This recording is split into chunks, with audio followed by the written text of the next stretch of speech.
एक गांव में शाकाल नाम का एक आदमी रहता था। शाकाल कभी गांव वालों को तंग करता, कभी चोरी किया करता। गांव वाले उससे काफी परेशान थे। गांव वाले उसकी पुलिस में भी शिकायत कर चुके थे, लेकिन वो सुधरने की बजाय दिन प्रतिदिन और बिगड़ता जा रहा था। अरे राजू, इधर आ बे, कहाँ जा रहा है? अरे शाकाल भाई, ये क्या बेबे करके बोलते हो? ये अच्छी बात नहीं है। तुम्हें लोगों से तमीज से बात करनी चाहिए। अबे, तू अब अपन को तमीज सिखाएगा? ये ले। उसके बाद शाकाल राजू को थप्पड़ लगा देता है। और सुन बे, आगे से अपन की गली से जाने का तो सलाम ठोकने का और सुनाने का जो मैं बोलेगा, और बाकी गांव वालों को भी अपन का मैसेज देने का, नहीं तो सेम फटका उनको भी देगा अपन। इसके बाद राजू वहाँ से रोता हुआ चला जाता है। रास्ते में उसे गांव वाले और उसका दोस्त रोहन मिलते हैं। अरे राजू, ये तुम कहाँ से आ रहे हो? बहुत पिटे पिटे से लग रहे हो और रो क्यों रहे हो? क्या हुआ?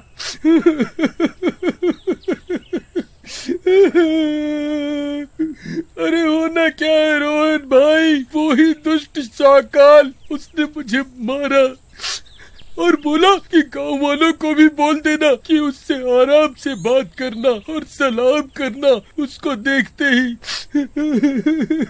अरे भाइयों, इस शाकाल की हरकतें तो बढ़ती जा रही हैं और ये हम लोगों को चैन से जीने भी नहीं दे रहा। कुछ न कुछ उपाय तो करना पड़ेगा इसका। अरे भाइयों, ये तो पुलिस से भी नहीं डरता। उसी के पास चलते हैं और उससे बोलते हैं कि हम सब लोगों को तंग ना करे। ठीक है रोहन भाई, लेकिन आप समझ लो, कुल मिलाकर होना कुछ भी नहीं है। वो सुधरने वाला तो है नहीं। आपको ही उस शाकाल से बात करनी पड़ेगी। फिर सारे गांव वाले मिलकर शाकाल के पास पहुंचते हैं। शाकाल भाई, तुम लोगों को परेशान करना बंद कर दो। गांव वाले काफी दुखी हैं। अब सुन भाई, गांव वाले अपन के ठेंगे से हैं, समझा क्या? और सुन, ज्यादा कानूनबाजी की ना अपन से तो अपन तेरे कान के नीचे ऐसा बजाएगा ना कि सीधा कानपुर में उठेगा। अभी मूड खराब नहीं करने का, नहीं तो यही खर्च हो जाएगा। चल वट ले, और सुन, बाकी के जमूरे भी लेके जाने का। गांव वाले वहाँ से चले जाते हैं। देखा रोहन भैया, हम सब कह रहे थे कि ये शाकाल किसी की बात नहीं मानेगा और हम लोगों की इतनी बेइज्जती भी कर दी। लेकिन भाइयों, इसका कुछ तो करना पड़ेगा ना। इस तरह तो हम हाथ पे हाथ धरे नहीं रह सकते। इसका कुछ तो उपाय करना पड़ेगा। रोहन भाई, एक काम करते हैं, क्यों ना इस शाकाल का घर जला देते हैं। जब घर नहीं रहेगा तो ये खुद ही गाँव छोड़ देगा। भाइयों, लेकिन किसी का घर जलना तो बहुत बुरी बात है। नहीं, मुझे ये ठीक नहीं लग रहा। हाँ रोहन भाई, आपको क्यों बुरा लगेगा? आप कभी पिटे तो हो नहीं। मुझसे तो वो कई बार सफेदी की चमकार निकाल चुका है, अभी तक दर्द हो रहा है कई जगह। नहीं नहीं, गांव वाले भाई ठीक कह रहे हैं, मैं तो उनके सपोर्ट में हूँ। रोहन भाई, आपको नहीं आना तो मत आओ, लेकिन हम तो अब ये ही करेंगे। उसका घर तो जलेगा ही। फिर गांव वाले रोहन के लाख समझाने के बाद भी उसकी नहीं सुनते और रात में उसका घर जलाने की योजना बनाते हैं। फिर योजना अनुसार वो सभी रात को शाकाल के घर के पास आ जाते हैं और उनके हाथों में मशाल होती है। अरे भाइयों, आ तो गए हैं, लेकिन आग कौन लगाएगा? अगर इस राक्षस को पता चला तो मारेगा बहुत। पता नहीं क्या अपुन तपुन बोलता है, डर लग रहा है। अरे राजू भाई, डर क्यों रहे हो? पता तो तब चलेगा ना जब कोई कुछ बोलेगा। फिर सब गांव वाले मिलकर शाकाल के घर में आग लगा देते हैं और वहाँ से चले जाते हैं। उधर शाकाल घर के अंदर ही सोया होता है और गहरी नींद में होने के कारण आग में घिर जाता है। अरे ये आग कैसे लगी? अपन के घर में तो कुछ भी नहीं है जिससे आग लग सके। ये जरूर गांव वालों की साजिश है। लेकिन उस भीषण आग से शाकाल जिंदा नहीं बच पाता। अगले दिन गांव वाले वहां आते हैं। अरे, उस शाकाल को ढूंढो, कहाँ बैठा है? कहीं कोयला पकड़ के बैठा होगा अपने घर का। हाँ राजू भाई, कह तो ठीक रहे हो, लेकिन दिख नहीं रहा कहीं। कहीं हमारे आने के पहले ही तो नहीं चला गया शर्म के मारे? तभी उनको जले हुए घर में शाकाल की अधजली लाश दिखती है। अरे गाँव वालों, ये तो शाकाल की लाश लगती है। ये क्या गलती हो गई हमसे? ये तो लगता है मर गया। क्या गलती हो गई भाई? ये तो दुष्ट था ही। वैसे भी हम सभी तो चाहते थे कि ये यहाँ से चला जाए। उसी रात घर पर दस्तक होती है। उसका दरवाजा कोई जोर जोर से खटखटाता है। अरे तुम तो मर गए थे ना शाकाल? तुम्हारी लाश को भी हमने देखा था। जिंदा कैसे हो गई तुम?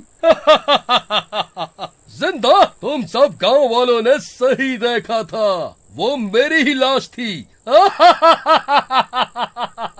लेकिन मैं अब पूरे गांव को लाश में बदल दूंगा। तुम गांव वालों ने ही मेरा घर जलाया था ना?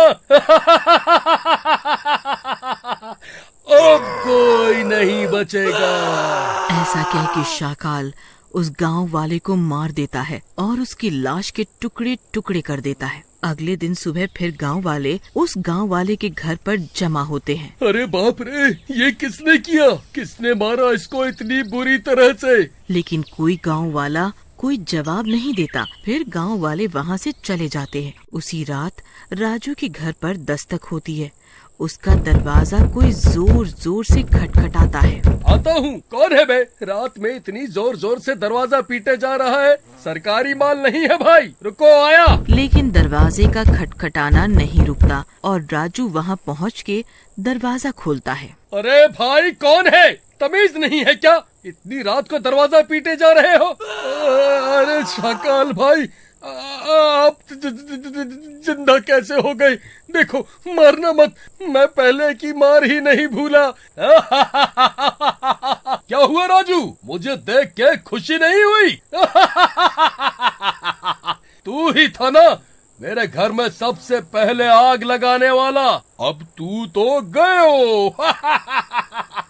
नहीं शाकाल भाई, ऐसा मत कहो। मुझे मत मारो।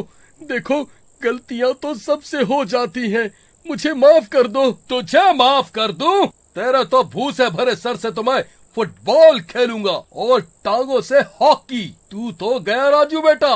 तेरा तो राजू बन गया जेंटलमैन करूंगा। फिर शाकाल राजू को उठा लेता है और घर के बाहर निकल के उसके शरीर के टुकड़े टुकड़े करके मार डालता है। अगले दिन सुबह सारे गांव वाले राजू के घर के बाहर जमा होते हैं। अरे बाप रे, ये तो राजू है। बाप रे, इसको किसने इतनी बुरी तरह मारा?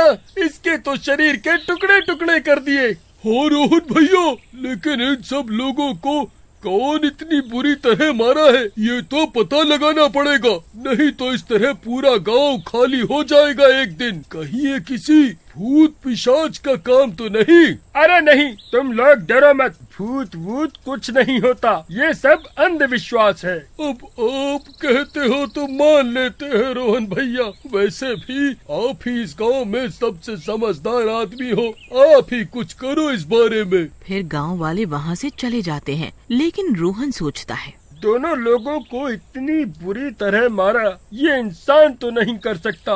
लेकिन ऐसा कौन करेगा? तुम ठीक सोच रहे हो रोहन, ये इंसान का काम नहीं है। बाबा, आपने मेरा नाम कैसे जाना? और क्या आपको पता है ये किसने किया? हाँ बेटा, हम अंतर्यामी हैं और ये सब इन गांव वालों के दुष्कर्मों का फल है। इन्होंने जिस शाकाल नाम के आदमी के घर में आग लगाई थी, उस आदमी का भूत ये सब कर रहा है। वो इन गांव वालों से अपनी मौत का बदला ले रहा है और इन सबको मार डालेगा वो अब। लेकिन बाबा, इन लोगों ने उसे मारने के लिए आग नहीं लगाई थी। वो तो गलती से मर गया था। लेकिन बेटा, था तो गलत ही ना किसी का घर जलाना। हाँ बाबा, लेकिन अब इन गांव वालों को तो बचाना ही होगा ना। अब कुछ रास्ता बताइए। एक ही रास्ता है, तुम आज ही उसकी अध जली लाश का अंतिम संस्कार कर दो ताकि शाकाल की आत्मा मुक्त हो जाए। और ये काम तुम्हें अभी ही करना पड़ेगा। मैं भी तुम्हारे साथ चलता हूँ। ठीक है बाबा। उधर रात होने के बाद शाकाल फिर से गांव में जाता है और एक गांव वाले को उठाता है। उधर साधु और रोहन शाकाल की लाश को जलाने के लिए लकड़ियों पर रख देते हैं। उसी समय शाकाल वहां पहुंच जाता है। अरे मूर्खों, क्या कर रहे हो? ऐसा मत करो। तेरी रोहन की ऐसी की तैसी। ऐसा कह के शाकाल गांव वाले को फेंक के रोहन पर हमला कर देता है। हे भगवान, मैं तो बच गया। बाबा, आप इसकी लाश में आग लगा दो। आग लगते ही शाकाल का भूत जलने लगता है और थोड़ी देर में पूरा जल जाता है और गायब हो जाता है। इस तरह पूरा गांव शाकाल के भूत से मुक्त होता है। खुशी अपने पिता मनोहर के साथ एक छोटे से शहर में रहती थी। खुशी बहुत ही सुंदर और सुशील लड़की थी। खुशी के पिता की एक छोटी सी दुकान थी जिसमें वे नारियल पानी बेचा करते थे। एक दिन मनोहर नारियल पानी बेचकर दुकान से जल्दी घर आ जाता है और अपनी बेटी खुशी से बोलता है, खुशी बेटी, आज कुछ खास कमाई नहीं हुई। ना जाने आज नारियल पानी बेचते हुए अचानक से मेरे सीने में दर्द होने लगा। तभी से मैं बहुत परेशान हूँ। कितनी बार कहा है कि काम के साथ साथ अपनी सेहत का भी ध्यान रखा करो, पर नहीं, मेरी तो कोई बात सुननी नहीं होती है आपको। अरे मेरी माँ डांटती क्यों है? मैं डॉक्टर साहब से दवाई ले आया हूँ। दवाई खा लूंगा तो रात भर में आराम मिल जाएगा। कल मंडी से नारियल पानी भी लाने हैं, इसलिए कल सुबह जल्दी उठा देना। आप कहीं नहीं जाओगे, तबीयत ठीक नहीं है और आपको नारियल पानी बेचने की पड़ी है। अरे अगर नारियल पानी नहीं बेचूंगा तो घर का खर्च कैसे चलेगा? बेटी, दुकान तो खोलनी ही पड़ेगी, नहीं तो बहुत नुकसान हो जाएगा। ठीक है, तो मैं भी आपके साथ दुकान चलूंगी और नारियल पानी बेचने में आपकी मदद करूंगी। फिर अगली सुबह मनोहर अपनी बेटी खुशी के साथ दुकान जाता है। देखना बाबा, आज कैसे आपकी बेटी सारे नारियल पानी बेचती है। खुशी की सुंदरता और मीठी मीठी बातें सुनकर हर कोई मनोहर की दुकान पर नारियल पानी खरीदने आने लगता है। तभी वहाँ एक गर्भवती औरत आती है। अरे, मैंने सुना है कि तुम्हारी दुकान का नारियल पानी बहुत मीठा होता है, जरा एक पानी मुझे भी तो देना, मैं भी तो पीकर देखूं कि सच में मीठा है या बस सब यूं ही तारीफ किए जा रहे हैं। अरे दीदी, एक बार नारियल पानी पीकर तो देखो, फिर आपको और आपके बच्चे दोनों को ही ताजगी मिल जाएगी। और इसमें बहुत सारी मीठी मीठी मलाई भी है, जिसे खाने से आपका बच्चा एकदम आपकी तरह ही गोरा चिट्टा और गोल मटोल पैदा होगा। और फिर आप हो ही इतनी सुंदर, तो बच्चा तो सुंदर होगा ही ना। लगता है आप रोज नारियल पानी पीती हो, तभी तो देखो चेहरा कैसे चमक दमक रहा है।